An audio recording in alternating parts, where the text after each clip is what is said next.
Additional evidence to the fact that we are here involved with a situation of conversion lies in the sentence structure.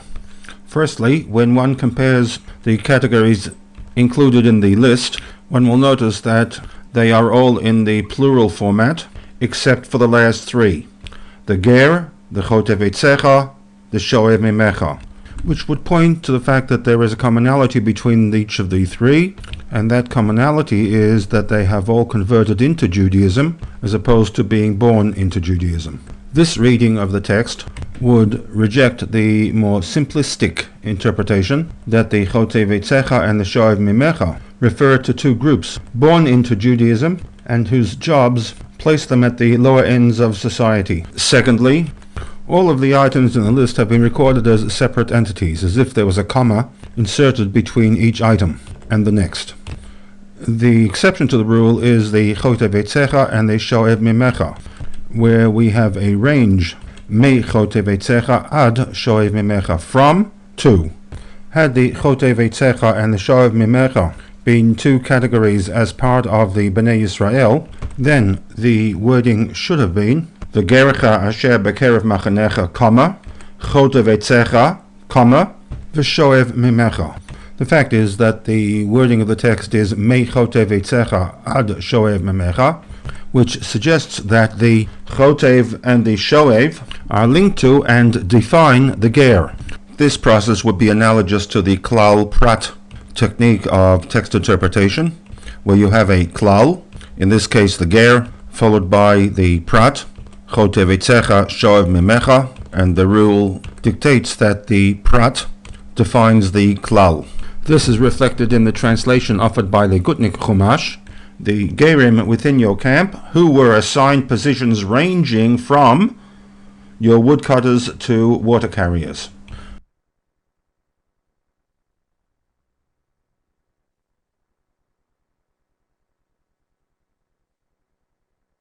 Two examples can be brought to illustrate the klal prat situation, in which the prat begins with a prefix mem and the prat items are introduced with the word ad. The first comes from Shmot Perek Yud Aleph, in which Moshe informs Paro that all the firstborn in the land of Egypt will die.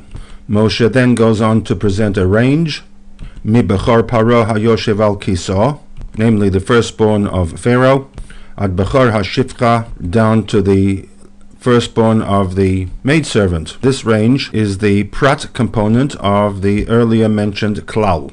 A second example comes from Shmot Perek Chaf Bet, dealing with the individual who has been accused of and denies an involvement in theft. The pasuk goes on to state that if the hagneva, the stolen item, is timatzeh biyado, is ultimately discovered to be in his possession, then shnayim yishalem, he needs to repay double the value of the item. Inserted into the middle of this pasuk is a number of specific items, the prat component, shor, chamor, seh. The prat component is introduced with a mem prefix, which we will translate as whether it is a shor, a chamar, or a seh. In a similar vein, we will interpret the pasuk in Devarim as a klal prat unit, the klal v'gerecha, and two items in the prat, chotev SICHAH, shoev mimecha, the prat component introduced with a mem prefix coupled with the word ad that introduces the second item of the prat segment.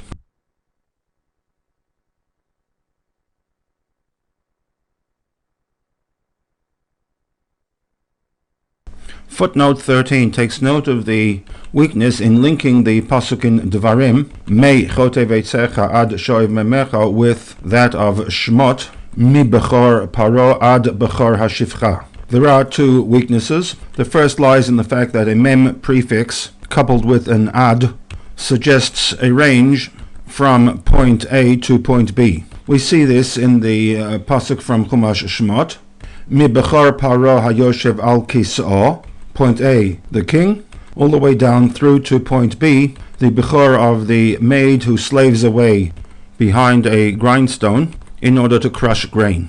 This does not happen to be the case with respect to Chumash Devarim, in which we have only 2 examples that define the ger, neither of which can be developed into a range. A second issue is the lack of inclusiveness, in which only 2 categories of ger are mentioned, a chotev SICHAH ger and a shoev memecha ger, while with the Bechor situation we will include all the Bechorim from the highest to the lowest. And one could speculate that it is for this reason the SICHAH provides a second example from Chumash Shmot regarding the laws of theft.